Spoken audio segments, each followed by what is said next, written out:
Praise lord. ప్రభువైన యేసు నామములో అందరికీ వందనములు. ఇది దేవుని వాక్యం నుంచి లేవియా కాండం 19వ అధ్యాయము 2వ వచనం.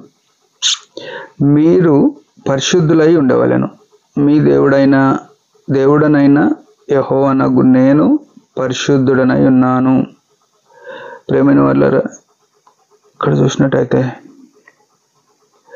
దేవుడు తాను చెప్తున్న మాట ఎంత స్పష్టంగా ఉంది. మరి మొదటి వచనం, మరియు యెహోవా మోషేకు ఇలాగ సెలవిచ్చెను, ఇశ్రాయేళ్ల సర్వ సమాజంతో ఇట్లా చెప్పుము. ఇశ్రాయేలీలతో చెప్పే మాట ఇది. ఏమంటున్నాడు? సర్వ సమాజం, నేను మీ దేవుడనైన యెహోవాను.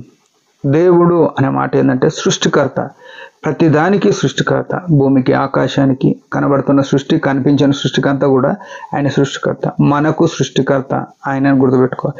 రెండో విషయం ఏంటంటే, నేను ఎట్లున్నా అంటున్నాడు? యెహోవాను అని చెప్పినాడు. మీ దేవుడనైనా యెహోవాను. మొదట దేవుడు ఆయన, రెండోది యెహోవా అనే నామము చెప్తున్నాడు. యెహోవా అనే నామానికి హెబ్రీ భాషలో ఏమంటారంటే యహవే అని అంటారు. యహవే అనే మాట ఏంటంటే ఆయన ఎప్పటికీ ఉన్నాడు, ఎప్పటికీ ఉన్నాడు. అంటే అర్థం ఏంటంటే, కొందరు ఉండను, కొందరు అట్లా చేశాను అని అంటారు, కానీ ఈయన ఎప్పటికీ చేస్తాడు, ఎప్పటికీ ఉన్నాడు, ఎప్పటికీ ఉండే దేవుడు అని మనం గుర్తుపెట్టుకోవాలి. ఈయన ఉండే దేవుడు. అయితే మూడోది ఏమంటున్నాడు? నేను పరిశుద్ధుడను అని చెప్తున్నాడు. అయితే ఆయన పరిశుద్ధుడు అంటే లోకంలో ఆయన కన్నా పరిశుద్ధమైనది ఇంకేది లేదు. అంత పాపమే, అంత శరీరమే అని కనబడుతుంది. అయితే ఈ దేవుడు ఏమంటున్నాడు? నేను పరిశుద్ధుడనై ఉన్నాను అని చెప్తున్నాడు. ప్రియమైన వాళ్ళారా, ఈ పరిశుద్ధుడైన దేవునితో సావాసం మనం చేయాలి. ఎట్లా చేయగలుగుతాము? ఆయననేమో ఆత్మరూపిగా ఉన్నాడు, వాక్యరూపిగా ఉన్నాడు, మనము శరీరంగా ఉన్నాం. అయితే మనం శరీరంగా ఉన్నప్పటికీ శరీర క్రియలను విడిచిపెట్టి యేసు రక్తంతో విమోచింపబడిన మనము శరీర క్రియలను చంపేసుకోవాలి. బాప్తిసం తీసుకున్నప్పుడు మనం ఏంటంటే ఆ నీళ్ళలో ముంచినప్పుడు అర్థమైంది శరీరంతో చచ్చిపోయినా అని. కానీ విచారకరమైన విషయం, దుఃఖకరమైన విషయం, బాధాకరమైన విషయం, శరీరంతో చచ్చిపోయినామని సాక్ష్యం ఇచ్చే, సంఘంలో సాక్ష్యం ఇచ్చే మనం బ్రతికిన జీవితం ఉంటుంది. శరీర క్రియలు స్పష్టంగా కనబడతాయి. మార్కు సువార్త 7:21 ఉంటుంది.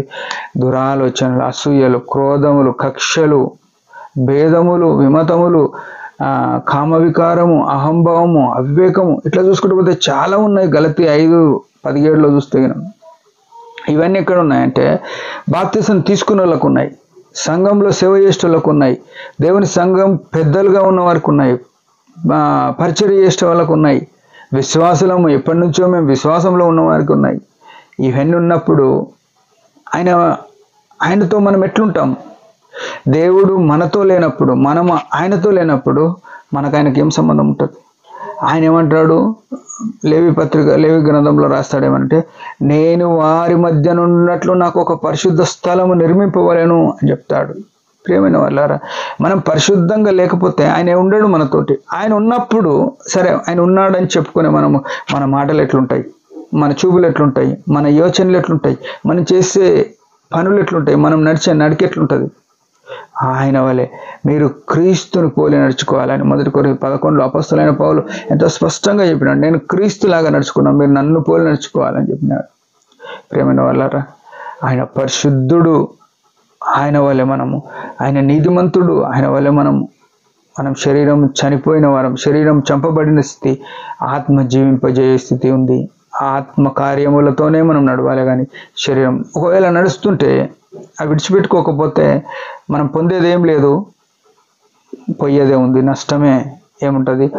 సంఘంలో మనకు పేరు ఉండొచ్చు, విశ్వాసులం అని, మన సమాధి పీఠం మీద ధన్యులని ఉండొచ్చు, మంచి పోరాడమని చెప్పుకోవచ్చు, కానీ దేవుని వల్ల ప్రయోజనం లేదు, పరలోకం మనకు దక్కదు. ఆయనతో సావాసం ఉండాలంటే పరిశుద్ధమైన జీవితం కలిగి ఉన్నామా? లేకపోతే ఈ దినం సరి చేసుకొని ఇంకా నేడే రక్షణ దినం, మిక్కిలి అనుకూలమైన సమయం, మారు మనసు పొంది పశ్చాత్తాపడి ప్రభు దగ్గర క్షమాపణ అడిగి పరిశుద్ధమైన జీవితం జీవిద్దాం. దేవుడి మాట దీవించిన యొక్క చిన్న ప్రార్థన. పరమ తండ్రి, యేసు ప్రభు నామములో వందనాలు. ఉదయకాలం ఇచ్చిన ఆయుష్ను బట్టి స్తోత్రం. నమ్మదగిన తండ్రి, నీ కనికరం చొప్పున మమ్మల్ని జీవింపజేసినారు. నీ పరిశుద్ధ తగిన రీతిలో మేము పరిశుద్ధంగా కొనసాగడం కృపణీయమని నజరేయుడైన యేసు ప్రభు నామములో ప్రార్థిస్తున్నాం తండ్రి, ఆమేన్.